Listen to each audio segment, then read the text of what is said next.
Niyanig ng magnitude 6 na lindol ang Southern Taiwan kaninang madaling araw. Nakunan pa sa CCTV ang paglubo o paghulog ng mga gamit sa isang pamilihan dahil sa lakas ng lindol kaninang 12:17 a.m. Ayon sa United States Geological Survey, naitala ang epicenter ng lindol 12 kilometers north ng Yujing District sa Tainan City. Hindi pa tukoy ang kabuang pinsalang idinulot nito at kung ilan ang nasaktan. Pero ilang residente ang kinailangang i-rescue matapos matrap sa loob ng bahay o gusali.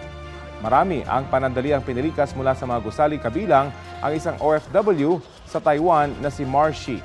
Kwento niya sa panayam ng unang balita, nasa pinagtatrabuhan siyang pabrika nang mangyari ang lindol. Nasa 300 Pinoy rin daw ang nagtatrabaho roon. Nang lumabas sila ng gusali, may mga nakahanda ng ambulansya para sa mga kakailanganan ng atensyong medikal. Nakabalik din naman daw sila sa pabrika kalaunan. Nung paglindol po sir, lahat po kami ay lumabas po kami ng aming pabrika po. Nung that time talaga na naglindol sir, grabe, super lakas po. Dito po kasi tumama talaga mismo dito po sa Tainan po, yung lindol po talaga. Update sa nag-viral na insidente po sa harap ng isang mall sa Mandaluyong. Humingi ng paumanhin ang security guard na nagtaboy sa Sampaguita vendor. Sa pagharap ng lalaki sa pulisya kasama ang ilang opisyal ng kanyang security agency, inamin niyang nangyari ang pagtaboy dahil napuno na siya sa babae. Paglilinaw naman ng agency, hindi tinanggal sa trabaho ang gwardya. Naka-off detail lamang daw o pansamantalang hindi pinapapasok habang gumugulong ang kanilang investigasyon. Sabi pa ng security agency, magdadagdag sila ng mga programa at training para sa kanilang mga empleyado para hindi na maulit ang insidente. Ito ang GMA Regional TV News. Balita mula sa GMA Regional TV, patay ang isang lalaking senior citizen sa Misamis Oriental matapos hampasin ng tubo. Sara, tukoy na ba yung suspect? Rafi, mismong kapitbahay ng biktima ang sospek sa krimen. Sumuko naman siya sa mga otoridad. Balitang hatid ni Alan Domingo ng GMA Regional TV.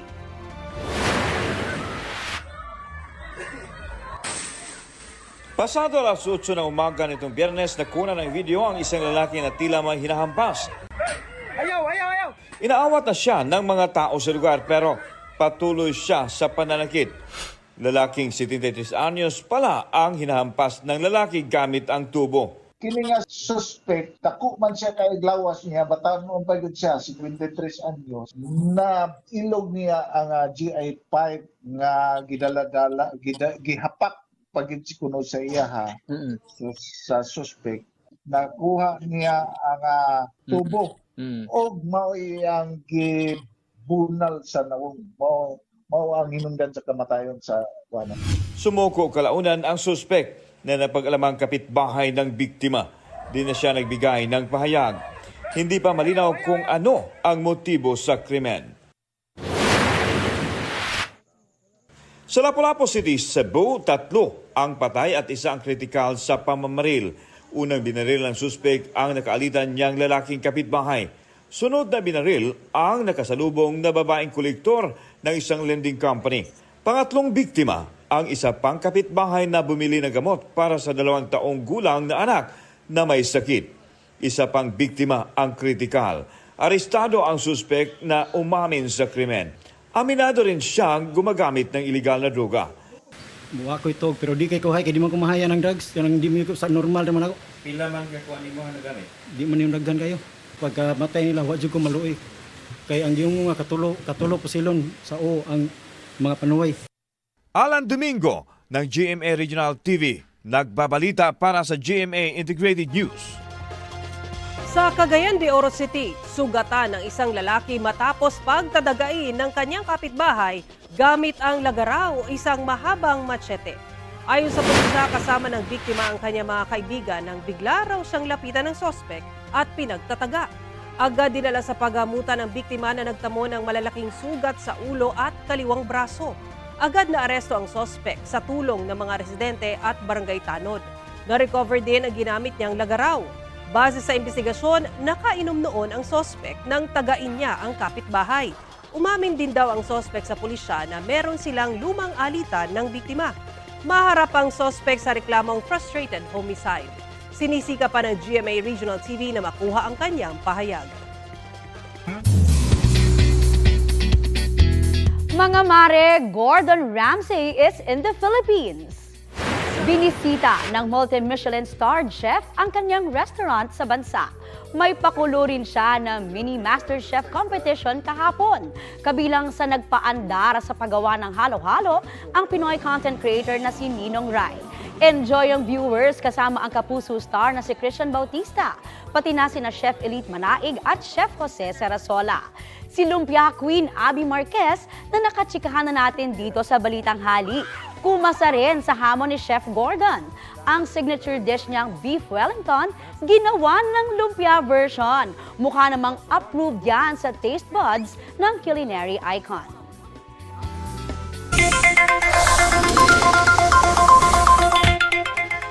Sa mga mamimili po ng itlog, abay bumaba na po ang presyo niyan sa ilang pamilihan sa bansa. Sabi ng ilang nagtitinda sa Marikina Market, mas mababa ang demand ngayon at may sobra pang supply noong holiday season. 6 pesos and 50 centavos ang kada piraso ng extra small na itlog, habang 10 pesos naman ang pinakamalaki o yung jumbo. 190 hanggang 280 pesos naman kada tray, depende po yan sa size ng itlog. Hindi naman nalalayo sa presyo ng itlog sa iba pang pamilihan sa Metro Manila, batay sa huling monitoring ng Department of Agriculture. Sa ibang palengke, may mabibiling Peewee egg na 6 pesos hanggang 8 pesos kada piraso. 9 hanggang 10 pesos kada piraso naman ang jumbo size. Bahagyang mas mahal ang brown eggs. 9 hanggang 13 pesos ang kada piraso niyan, depende kung medium, large o extra large. Sa General Santos City, bumaba ng 10 hanggang 20 pesos ang kada tray ng itlog. 220 hanggang 250 pesos ang presyo kada tray, depende rin po yan sa size. Update tayo sa panibagong big-time oil price hike. Kausapin natin si DOE Oil Industry Management Bureau Director Attorney Rino Abad. Magandang umaga at welcome po sa Balitang Hali. Magandang tanghali ho sa Rafi, sa inyong programa at sa ating mga kababayan ho. Opo, ano po yung pinakadahilan ng magkakasunod na oil price hike? Ito sa Rafi ay onset ho ito, immediate onset effect nung kalalabas lang na panibagong US sanction against Russia, no? Ang estimate ko kasi 180 ang nakalist doon na shadow tankers. So itong mga tankers na to, ito yung na-sanction, no? Hindi makapag-deliver at ang estimate ko dyan na affected na supply na dinideliver nitong mga tankers na to would be around 1.6 million barrels of oil per day. Mm-hmm. So ito yung destination nila usually kay China and India, no? At meron hong products na affected din, meaning refined products, around 180,000 to 200,000 barrels per day. Mm-hmm. So itong oil na lang na 1.6, this is around 1.6 to 2% ng global supply. So immediate ho ang impact niyan. Naglabas na rin ho ng confirmation sa mga report, naglabas ang confirmation ng ang China na in-advise lahat ang mga refinery port sa China na huwag tatanggap ng mga tankers na nakasama dito sa list ng sanction ng US. So in other words, mabigat ho ang effect niyan. Ibig sabihin, kahit China, most likely India susunod yan kasi si China nga sumunod na eh.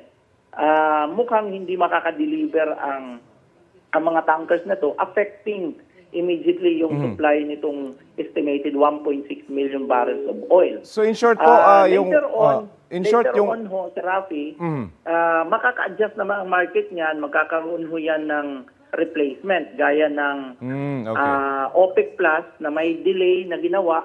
April 2025 ang target na ibalik yung 2.2 million barrels. But that is still speculative, hindi pa natin alam kung maibabalik yan earlier or even doon sa April. Kasi 2.2 yun, mukhang kaya niyang i-offset itong estimated na affected supply. So, yan ho ang sitwasyon. Kaya on the onset, ito ho ang nangyari sa atin, tumaas ho ang price. Effectively, 1.6 million nawala sa merkado. Yun ang immediate effect. Ganun po yung sinasabi ninyo. Yun ho ang in the coming days, kung hindi na ho ito makakapaglayag yung mga tankers at effectively reflecting yung hindi pa kalabas ng Russian oil to the global market, definitely magkakaroon ho ng supply tension, no? Shortfall dun sa supply. In fact, yung ating first quarter last year, ang projection ay magkakaroon ng oversupply ng around 800,000 to 1 million barrels. But because of this sanction, naburahol sana yung effect ng oversupply vis-a-vis magandang price sana. Pero dahil biglang linabas itong sanction na to, parang nawala na rin yung maganda sanang outlook sa price. Opo, sa inyong projection hanggang kailan po? Posibleng magtaas pa yung presyo ng produktong petrolyo. May itataas pa po kaya ito in the coming weeks and months? Yan ho ang tendency until, sabi ko pa nga, makalabas yung replacement volume like yung 2.2 million barrels ng OPEC Plus.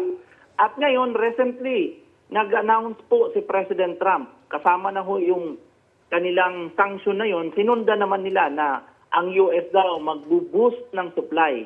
So kung titingnan nyo, parang pinigilan nila yung Russia, pero may bumabawi naman sila na maglalabas sila ng additional supply, no? So parang pang-replace din. So OPEC plus itong sinasabi ng US na pang-replace. So effectively parang ini-eliminate nila yung Russian oil, pero magsusupply ang US ng mas malaking volume at hoping na pati din ng OPEC Plus makasupply din. But these are speculative at this point in time, kaya mukhang magkakaroon talaga ng speculation until na magkaroon ho ng talaga ng replacement supply. Yun nga sinasabi po niya, drill.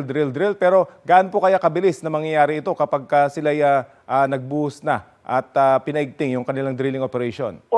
Well, mabilis yung OPEC Plus. Anytime, pwede sila mag-decide. Okay. Monthly naman ang meeting nila. So instead na April, pwedeng agahan nila. But again, sa Rafi, hindi ho natin talaga masabi yan. Ang US would definitely take time. Hindi ho ganun kabilis. Kasi ang OPEC ho, naka-ready ho ang supply. Pinigilan lang nila. Meaning, nagkaroon lang sila ng production cut. Pero itong US, they have to come up with an additional supply. Hindi ho available yan. Kailangan ilabas po yan. At kung kakayanin pa nila maglabas beyond what they are producing to date. So yan ho ang sitwasyon natin. So ang asahan po ng mga consumer in the coming months, magiging volatile yung presyo ng gasolina dito sa atin. Maraming salamat po sa inyo, DOE Oil Industry Management Bureau Director Attorney Rino Abad. Magandang umaga ho sa lahat. Good morning po.